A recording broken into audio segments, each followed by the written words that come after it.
We have seen several situations where we want to store a sequence of values. Now, it turns out that in a program or in a programming language implementation, there are two basic ways in which we can store such a sequence. These are normally called arrays and lists. So let's look at the difference between arrays and lists. So an array is usually a sequence which is stored as a single block in memory. So you can imagine, if you wish, that your memory is arranged in a certain way, and then you have an array. So usually memory is arranged in what are called words. So a word is one unit of what you can store or retrieve from memory, and an array will usually be one continuous block without any gaps. And in particular, this would apply when an array has only a single type of value. So all the elements in the sequence are either integers or floats or something where the length of each element of the array is of a uniform size. And we would also typically in an array know in advance how big this block is. So we might know that it has, say, 100 entries. So we have a sequence of size 100. Now when this happens, what happens is that if you want to look at the jth element of a sequence or the ith element of a sequence, then what you want to think of is this block of memory starting with 1, 2, 3 up to I, right? And you want to get to the ith element quickly. But since everything is of a uniform size and you know where this starts, you know where the sequence starts, you can just compute I times this size of one unit and quickly go in one shot to the location in the memory where the ith element is saved. So accessing the ith element of an array just requires a computational arithmetic computation of the address by starting with the initial point of the array and then walking forward I units to the ith position. And this can be done in what we could call constant time. By constant time, what we mean is it doesn't really depend on I. So it is no easier or no difficult to get to the last element of an array as it is to get to the second element of an array. It is independent of I. It takes a fixed amount of time to get to a sequence of I for any I. Now, one consequence of this is inserting or contracting arrays is expensive, because now if I have an array with 0 to 99 and I want to add a new value here, say at position I, then first of all this array now becomes from 0 to 100, and now everything which is after I has to be shifted to accommodate space if we want to keep the same representation where the entire array is stored as a single block. So when we have a single block of memory, though it is efficient to get to any part of it quickly, it is not very efficient to expand it because we have to then shift everything. The worst case, for example, if this green block comes at the 0th position, then the entire array has to be shifted down by one position. In the same way, contraction is also expensive because we have to make a hole in some sense. So if we remove this element out, then we have a hole here, and then we have to push everything up to block this hole, because remember the array must have all elements contiguous, that is without any gaps, starting from the initial position.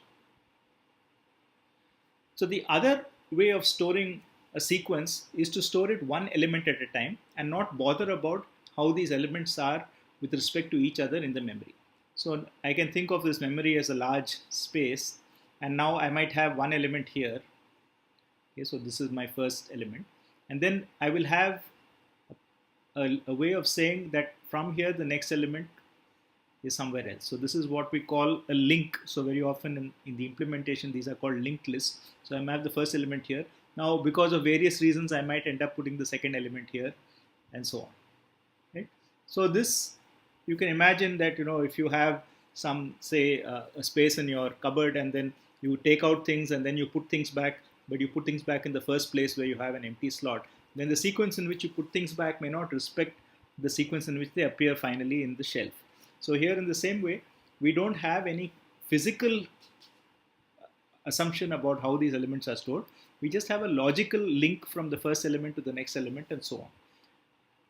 So the other part of this is that we don't have to worry about the overall length of the list, because we know we start at the 0th position and we keep walking down, and the last position, so say suppose the last position is in fact 2, then there would be some indication here saying that there is no next element, so 2 is the last element. So a list can have a flexible size, and obviously because we are just pointing one element to another, we can also accommodate what we see in Python, where each element of a list may be of a different type, and hence Each value might have a different size in itself. It's not important, unlike an array, that all the values have exactly the same size, because we want to compute how many values to skip to get to the ith element. Here we are not skipping, we are just walking down these links. So since we have to follow these links, the only way to find out where the ith element is to start from the 0th element, then go to the first element, then go to the second element, and so on, because a priori we have no idea where the ith element is. So after I steps, we will reach the ith element. And if we have a larger value of I, it takes longer to get there. So accessing the ith position in a sequence when the sequence is stored as a list takes time proportional to I. We can't assume that we can reach any position in the list in constant time, unlike in an array. On the other hand, it is relatively easy to either insert or delete an element in a list like this. So supposing we have a list like this, so supposing we start at the 0th position and we come to the ith position, and currently if we say that the ith position points to the I plus 1th position, which points to the rest, and suppose we want to insert something here, then it's quite simple. We just say that this is the new I plus 1th position. So we create a new block in memory to store this value, and then we'll make this point here. So it's like plumbing. We remove one pipe and we attach a pipe from the ith element to the new element, and we attach another pipe from the new element to what was beyond the ith element previously. So we just have to shift these three links around, and this doesn't matter wherever we have to do it. Any place in the list, if we just have to make this local change in these links. And so this insertion becomes now a constant time operation if we already are at the position where we want to make the change. In the same way, if we want to delete something, that's also easy. In fact, it's even easier. So I have, say, I pointing to I plus 1, pointing to I plus 2. And I want to remove this element. Well, then I just make this link directly point to the next one. Remember, all these links are available to us. We know this link, we know this link. So we know where the I plus second element is. Similarly here, when we want to create a new element, we get a link for it because we create it, and we know what link to copy there because we already have it here. So we can copy it from the ith element to the new element. So therefore, in a list, it is expensive to get to the ith element. It takes time proportional to the position we are trying to get to. However, having got to a position, inserting or deleting an element at that position is of constant time. Unlike in an array, where if we insert or delete at some position, we have to shift a lot of values forwards or backwards, and that takes time. So let's look at typical operations that we perform on sequences. So one typical operation, now if I just represent a sequence more abstractly as a sequence as we have been drawing it. So supposing I want to exchange the values at I and j. So this would take constant time in an array because we know that we can get the value at the ith position, get the value at the jth position in constant time, independent of I and j, and then we exchange them, which just involves copying this there and the other one back. On the other hand, in a list, I have to first walk down to the ith position and then walk down to the jth position to get the two positions. So I will have in a list, I would have a sequence of links, and then I would have another sequence of links. And then having now identified the block where the ith value is and the block where the jth value is, then I can of course exchange them without actually changing the structure. I just copy the values back and forth. But to find the ith and jth values, it takes time proportional to I and j. So it takes linear time.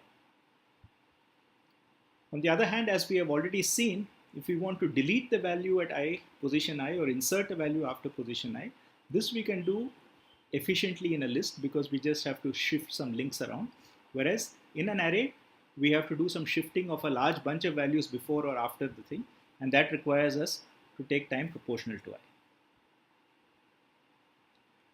So the consequence of these differences between the two representations of a sequence as an array and a list is that we have to be careful to think about how algorithms that we want to design for sequences apply depending on how the sequence is actually represented.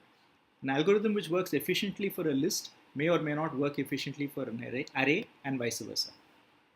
So to illustrate this, let us look at something which you are probably familiar with, at least informally, called binary search. So the problem we are interested in is to find out whether a value v is present in a collection, or we can even call it a sequence to be more precise, in a sequence which we call SEQ. So we have a sequence of values, we want to check whether a given value is there or not. For instance, we might be looking at the list of roll numbers of people who have been selected for a program. We want to check whether our roll number is there or not. So there are two questions that we want to ask. One is it important whether the sequence is maintained as an array or as a list? And is it also important, given that it is maintained as an array or a list, whether or not there's some other additional information we know? For example, is it useful for the array to be sorted in ascending order? That is, all the elements go in strictly one sequence from beginning to end, lowest to highest or highest to lowest, or does it matter, does it not matter at all? So here is a very simple Python program to search for a value in an unsorted sequence. So this is similar to what we saw before, where we were looking for the position. We were looking for the position of the first position of a value in a sequence. But since we don't even need the position, we only need true or false. Is it there or is it not? It's a very simple thing. What we do is we loop through all the elements in the sequence and check whether any element is the value that we are looking for. Once we have found it, we can exit. So this exits the function with a value true. And if we have succeeded in going through the entire list, but we have not exited with true, that means we haven't found the thing. So we can unambiguously say after the for that if we have reached this point, we haven't found the value v that we are looking for, and so we should return false. So since we are not looking for the position, we are a much simpler code. If you go back and see the code we wrote for find pos, so there we had to first of all keep track of the position and check the value at position I rather than the value itself. And secondly, when we finished the loop, we had to determine whether or not we had found it or we had not found it. Whether we remember we used a break to get out of the loop the first time we found it. So we used to detect whether we broke or not. If we did have a break, then we had found it. If we did not have a break, we didn't find it. So accordingly, either the value of pos was set or it was not set. And if it is not set, we should make it -1. So that was more complicated. This is very simple. But the main point of this function is that we have no solution to search other than to scan from beginning to end. The only systematic way to find out if v occurs in the sequence or not is to start at the beginning and go till the end and check every value, because we don't have any idea where this value might be. So this will take time in general proportion to the length of the sequence. So we are typically interested in how long this function would take in the worst case. So what is the worst case? Well, of course, one worst case is if we find the value at the end of the list. So v is the last value. Then we have to look at all. But more generally, v is not in the list. Right? If v is not in the list, the only way we can determine that v is not in the list is to check every value and determine that that value is not v. And this property that we have to scan the entire sequence and therefore we have to take time proportional to the sequence to determine whether v is in the sequence or not. It does not matter if the sequence is an array or a list. Whether it's an array or a list, we have to systematically go through every value. The organization of the information doesn't matter. What matters is the fact that there is no additional structure to the information. The information is not sorted in any way. At no point can we give up and say that since we have not seen it so far, we are not going to see it later. On the other hand, if we have a sorted sequence, we have a procedure which would be at least informally familiar to you. So when we search for a word in a dictionary, for example, the dictionary is sorted by alphabetical order of words. So if we are looking for a word and if we open a page at random, right, supposing we are looking for the word monkey and we open the page at we open the dictionary at a page where the values or the words start with I, then we know that M comes after I in the dictionary order of the English alphabet. So we need to only search in the second half of the dictionary after I. We don't have to look at any words before I. So in general, if we have a sequence, the efficient way to search for this value is to first look at the middle value. So we are looking for V. So we check what happens here. So there are three cases. Either we have found it, in which case we are good. If we have not found it, we compare the value we are looking for with what we see over there. If the value we are looking for is smaller than the value we see over there, it must be in this half. On the other hand, if the value we are looking for is bigger, it must be in this half. So we can halve the amount of space to search, and we can be sure that the half we are not going to look at positively doesn't have the value because we are assuming that this sequence is sorted. Okay, so this is called binary search. This is also, for example, what you do when you play a game like 20 questions. If you've played that, when somebody asks you to guess the name of a person they are thinking of, then you might first ask the question whether the person is female. If the person is female, then the answer is yes, then you only need to think about women. If the person says no, then you only need to think about men. So you have men. So you have halved the number of people in your imagination whom you have to think about. At each point, each question then further splits into two groups depending on whether the answer is yes or no.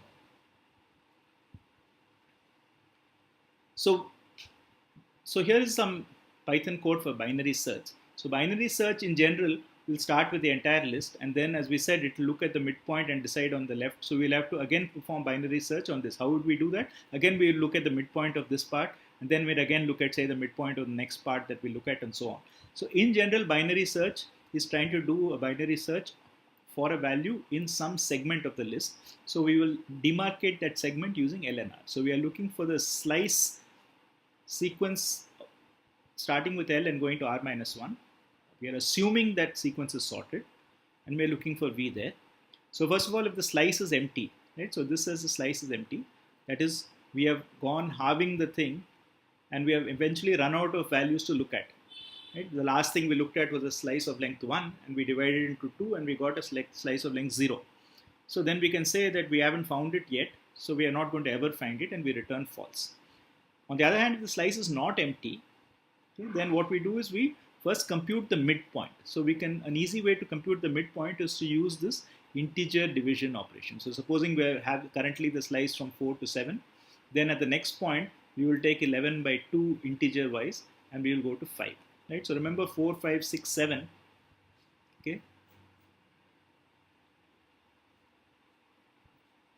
Right? So we could either choose 6 or 7 next to split it into two parts, because we're going to examine 6 and then look at 4, 5, and 7, or look at 5 and then 4 and 6. So if you do integer division, then we will pick the smaller of the two. So we find the midpoint. Now we check whether the value is the value at that midpoint. If so, we return true. If it is not, then we check whether it is smaller. If so, we continue our search from the existing left point till the left of the midpoint. Now we are using this Python thing that this actually means there's a slice up to mid, and therefore it stops at mid minus 1. So it will not again look at the value we just examined. It will look at everything strictly to its left. Right? So if the value that we are looking for is not the value at the midpoint and it is smaller than the midpoint, you look to the left. Otherwise, you look strictly to the right. You start at mid plus 1 and go up to the current right value. Right? So this is a recursive function. It will keep doing this. At each point, the interval will halve. So eventually, supposing we have a slice of the form just one value, so 5 to 6, for example, then at the next point, right, we will end up having to look at just a slice from 5 to 5 or 6 to 6, and this will give us a slice which is empty, because we will find that the right point and the left point are the same. So how long does the binary search algorithm take? The key point is that each step halves the interval that we are searching, and if we have an empty interval, we get an immediate answer. So the usual way we do this is to record the time taken depending on the size of the sequence or the array or the list. So we've written array here, but it could be sequence in general. So if the sequence has length 0, then it takes only one step, because we just report that it is false. We can't find it if there are no elements left. Otherwise, we have to examine the midpoint. So that takes one abstract step, computing the midpoint and checking whether the value is V. We'll collapse it all into one abstract step. And then depending on the answer, remember we're computing worst case. The answer in the worst case is when it is not going to be found in the sequence. So the worst case, it will not be the midpoint. We will have to look at half the sequence. So we will have to again solve a binary search for a new list which is half the length of the old list. So the time taken for n elements is 1 plus the time taken for n by 2 elements. So we want an expression for t of n which satisfies this. So this is what is called a recurrence normally. So what function t of n would satisfy this? One way to do that is to just keep substituting and see what happens. So we start unwinding, as it said. So we have this by the same recurrence should be 1 plus t of n by 4, right? Because I take this and halve it. So t of n is 1 plus 1 plus t of n by 4. So if we start with 1 plus t of n by 2 and I expand this, okay, then I get 1 plus 1 plus t of n by 2 squared. And in this case, I'll again get 1 plus 1 plus 1 by t of n by 2 cubed. So in general, after k steps, we will have 1 plus 1 plus 1 k plus 1 times, or k times, and t of n by 2 to the k. Now, when do we stop? Right? We stop when we actually get t of 0, okay, or we can also say that for t of 1 it takes one step, okay, just if we want to be careful. So when this expression becomes 1, so when n is equal to 2 to the k. So when is n equal to 2 to the k? This is precisely the definition of log. Right? How many times do I have to multiply 2 by itself in order to get n? And that is the value of k that we want. So after log n steps, this term will turn out to be 1. So we will end up with roughly log n times 1 added up. And so we'll get log n steps. Right? So what we are saying is really, if we start with 1,000 values, then the next step we'll end up searching 500, next step 250, next step 125, next step 62, and so on. And if we keep doing this, when will we get to a trivial sequence of length 0 or 1? Well, we keep dividing 1,000 by 2. How many times can we divide 1,000 by 2? That's precisely the log of 1,000 to the base 2. And that's an equivalent definition of log. So this comes back to another point. Now we have said that if we had a sorted sequence of values, we can do this clever binary search. But remember that it requires us to jump in and compute mid, which is fine. And we need to then look at the value at the midpoint. And we are assuming that this computation of mid and comparing the value with the midpoint took a constant amount of time. That's why we said that it is 1 plus tn by 2. This 1 involves computing mid and looking up the sequence at the midpoint. But this can only be done for arrays, because only for arrays can we take a position and jump in and get the value at that position in constant time. It will not work for lists, right? Because we need to look up the sequence at the ith position in constant time. Of course, one important and probably not so obvious thing if you think about binary search is that by only looking at a very small number of values, say so for example we give you a sorted list of 1,000 entries, as I said, if a value is not there, we only have to search 10 possible entries, because we keep halving after log n, which is about, to remember the 2 to the 10 is 1024, right? 2 times 2 times 2, 10 times is 1024. So after 10 halvings of 1,000, we would have come down to 0 or 1. So we would definitely be able to tell quickly whether it's there or not.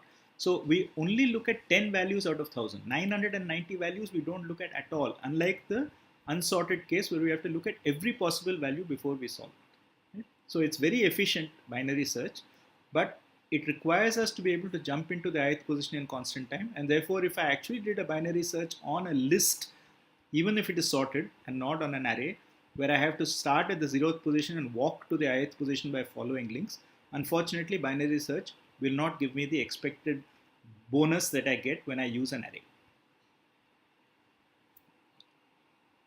So having discussed this abstractly, we are of course working in the context of Python. So the question is, are built-in lists in Python, are they lists as we have talked about them, or are they arrays? So actually the documentation would suggest, if you look at the Python documentation, that they are lists because you do have these expansion and contraction functions. So we saw we can do an append, or we can do a remove of a value, and so on.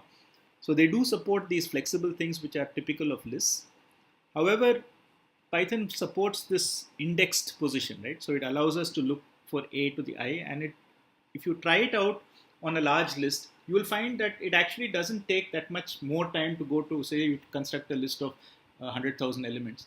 You will find it takes no more time to go to the last position as to the first position. As you would normally expect in a list, we said that it should take longer to go to the last position. So although they are lists, as far as we are concerned, we will treat them as arrays when we want to. And just to emphasize how lists work, when we go further in this course, we will actually look at how to implement some data structures, and we will see how to explicitly implement a list with these pointers which point from one element to the other. So for the rest of this course, whenever we look at a Python list, we will kind of implicitly use it as an array. So when we discuss further sorting algorithms and all that, we will do the analysis for the algorithms assuming they are arrays. We will give Python implementations using Python's built-in lists. But as far as we are concerned, these lists are equivalent to arrays for the purpose of this course.